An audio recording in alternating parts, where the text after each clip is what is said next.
नमस्कार मित्रों, आज हम मेष लग्न की कुंडली में चंद्रमा के विभिन्न भावों में स्थिति पर चर्चा करेंगे। यदि आपका भी मेष लग्न है, यानी कि आपकी कुंडली में यहाँ प्रथम भाव में एक अंक लिखा हुआ है, तो आपकी भी मेष लग्न की कुंडली है। यदि आपकी कुंडली में लग्न में ही चंद्रमा आके विराजित हो तो क्या फल देंगे। लग्न में चंद्रमा जिस भी मनुष्य के बैठा होगा तो एक बात तय है, वह मनुष्य जैसा दिखेगा वैसा ही भीतर से होगा। कारण क्या है, चंद्रमा का मन पर अधिकार है और लग्न का शरीर पर अधिकार है। तो मेष लग्न का जिस प्रकार की मजबूत कटखाटी या यूं कहें कि सुडौल पाए जाते हैं मेष लग्न वाले जातक, उसी प्रकार से जब चंद्रमा लग्न में बैठा है तो मेष लग्न के लग्न में चंद्रमा स्थित होने से ये मनुष्य मन से भी मजबूत रहेंगे। माँ का साथ मिलेगा, यानी इनकी माँ अवश्य होंगी। माँ सौम्य होंगी। इनकी तुलना में इनमें आवेश, मेष लग्न वाले जातकों में आवेश कुछ अधिक मात्रा में पाया जाता है, तो इनकी तुलना में इनकी माता काफी सौम्य होंगी। दूसरी बात मित्रों, लग्न में चंद्रमा मनुष्य को सुंदर बनाता है। तो यदि आपका मेष लग्न है और लग्न में चंद्रमा है तो आप सुंदर होंगे। इस प्रकार के चंद्रमा वाले जातक का वैवाहिक जीवन सुखी कहा गया है। पत्नी भी सौम्य पाई जाती है। यदि चंद्रमा पर कहीं से दूषित प्रभाव ना हो, यानी कि राहु आदि की दृष्टि ना हो, शनि आदि की दृष्टि ना हो, राहु शनि आदि से युक्त ना हो, तो यह चंद्रमा शुभ फल देने में सक्षम है। वहीं यदि यह चंद्रमा यदि दूसरे भाव में, जहां 2 नंबर की राशि लिखी है, यहां पर चले जाते हैं, तो इस प्रकार के चंद्रमा अपनी 7वीं दृष्टि से अपने मित्र मंगल के घर को, यानी 8वें भाव को देखते हैं और आयु में वृद्धि करते हैं। इस प्रकार के जातकों के पास कुटुंब का धन, यानी कि यूं कहें कि पितरों की संपत्ति अवश्य होती है, किसी न किसी रूप में अवश्य होगी। चतुर्थेश का द्वितीय भाव में आना यह सिद्ध करता है कि इनके पास चतुर्थेश यानी भूमि, भवन, वाहन, भूमि को अचल भूमि इनके पास पाई जाएगी। एक भूमि का टुकड़ा ऐसा अवश्य होगा जो एक एसेट का काम करेगा, यानी कि उस जगह में ना कोई रह रहा है ना कोई उपयोग है, लेकिन एसेट है, भविष्य में उसको प्रयोग में लाया जा सकता है। उस प्रकार का धन इन लोगों के पास अवश्य मिलेगा। वाणी ओजस्वी होगी। घर में अपनी बात रखने वाले होंगे। घर में, अपने गृह में जब भी कोई चर्चाएं होंगी तो उसमें इस प्रकार व्यक्ति अपनी राय जोर शोर से रखेगा। यदि तीसरे भाव में चंद्रमा स्थित हो, चंद्रमा यदि तीसरे भाव में स्थित हो जहां 3 नंबर लिखा है, तो इस प्रकार के चंद्रमा जहां पर इस जातक की मिथुन राशि दर्शित करते हैं। मिथुन राशि द्वितत्वीय राशि, द्विभाषीय राशि। मिथुन राशि के जातक अधिकतर दो कैरेक्टर एक में पाए जाते हैं, उनके अंदर दो लोग स्थित होंगे। अभी आपको वो कुछ कहेंगे, हो सकता है 10 मिनट बाद वह दूसरे रूप में आ जाए, कुछ और कहने लगे। इस प्रकार की संबंध मिथुन राशि के जातक दर्शित करते हैं, या यूँ कह सकते हैं कि इस प्रकार का उनका मन होता है कि वे ड्यूअल पर्सनैलिटी रखते हैं। चतुर्थ इसका अपने से पूर्व भाव में चले जाना या पराक्रम में चले जाना, सुख भाव का पराक्रम में जाना, यह दर्शाता है कि आप सुख हेतु पराक्रम करेंगे। First point. दूसरा, सुखेश की दृष्टि भाग्य भाव में होने से भाग्य का साथ अवश्य मिलता है।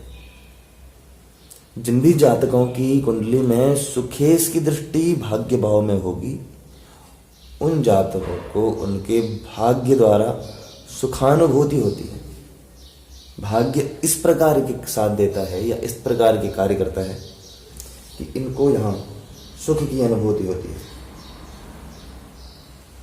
चतुर्थेश, जहाँ माता से संबंध के मामले में कुछ कमियां कही जा सकती हैं। चतुर्थेश स्वयं से द्वादशी से अपने से एक बार पीछे चला गया है। हालांकि यहाँ पर तृतीय भाव में कोई भी सौम्य ग्रह उतना अच्छा प्रदर्शन नहीं कर पाता है।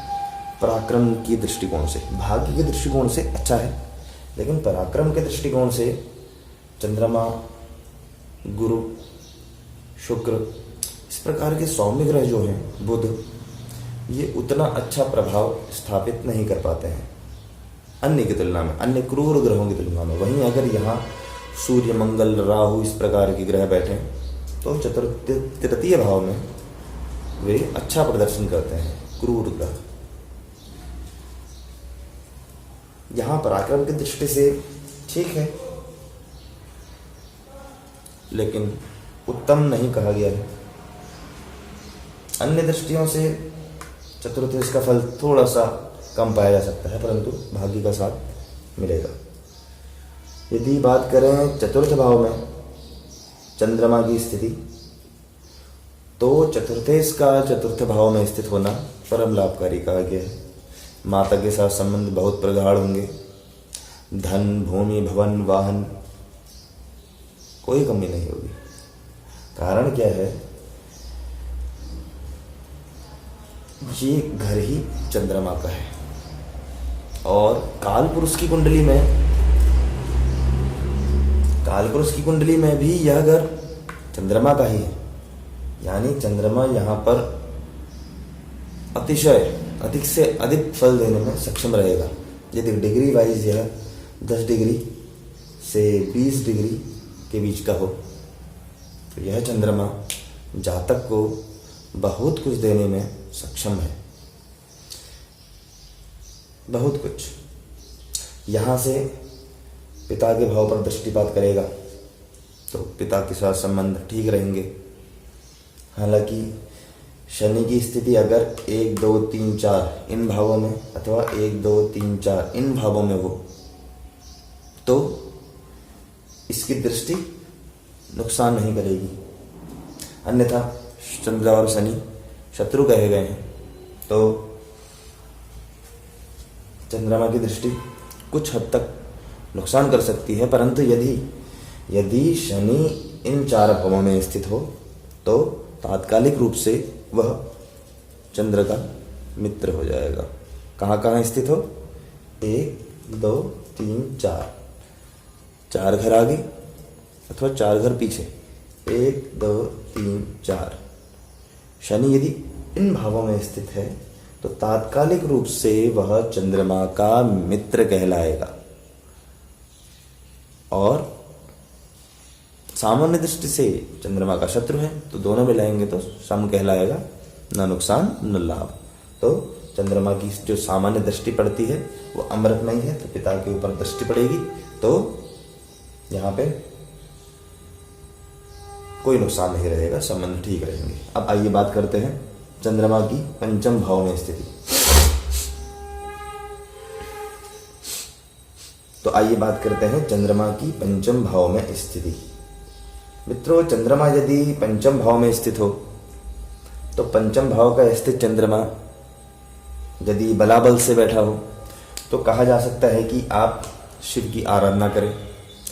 शिव से भी उत्तम यदि आप रुद्र की उपासना करें, शिव के पूर्ण स्वरूप रुद्र स्वरूप, रुद्र नहीं यानी उग्र स्वरूप की उपासना करें, रुद्र स्वरूप की, तो यहां उत्तम फल कहे गए हैं। दूसरा यदि देखा जाए तो जिस प्रकार यहां स्थिति बन रही थी कि चंद्रमा अपने से एक घर पहले चले गया था तृतीय भाव में, यहां पर उसका बिल्कुल विपरीत है। चंद्रमा अपने घर से चतुर्थ भाव से एक घर आगे यानी पंचम भाव में चला गया है, जो कि एक लाभकारी स्थिति है। मित्रों, कारण क्या है इसका? जो भी गृह अपने घर से एक घर आगे जाएगा तो ये घर इस भाव का धन स्थान है।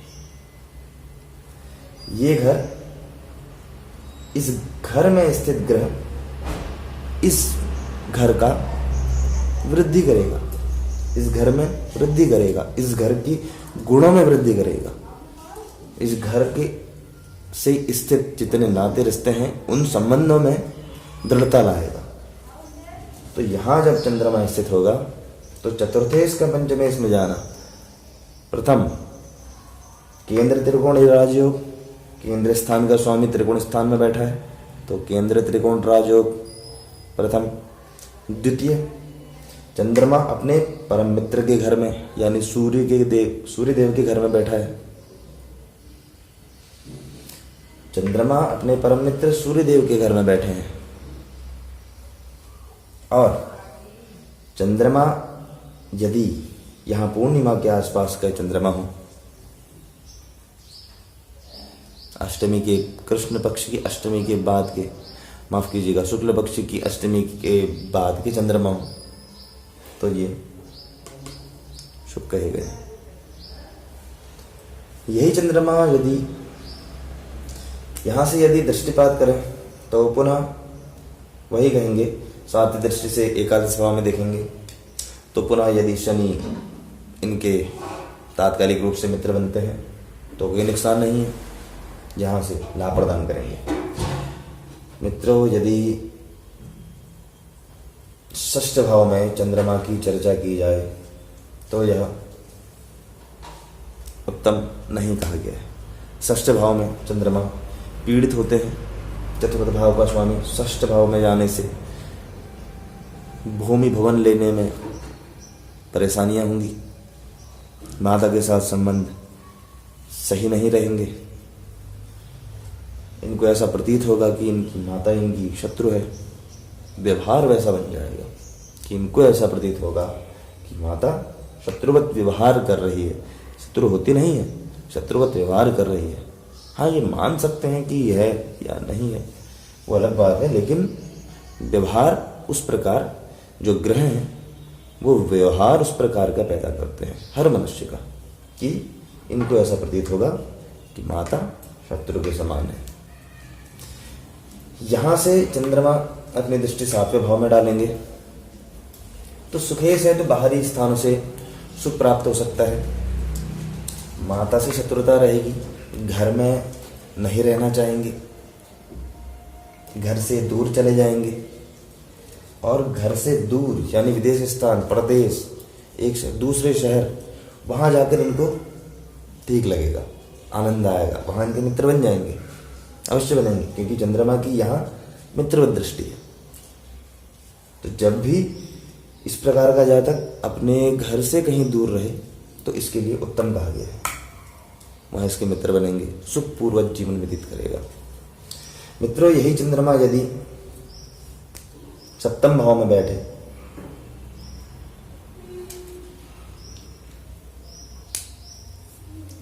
तो एक केंद्र का स्वामी दूसरे केंद्र में ठीक है, स्वयं से केंद्र में बैठना।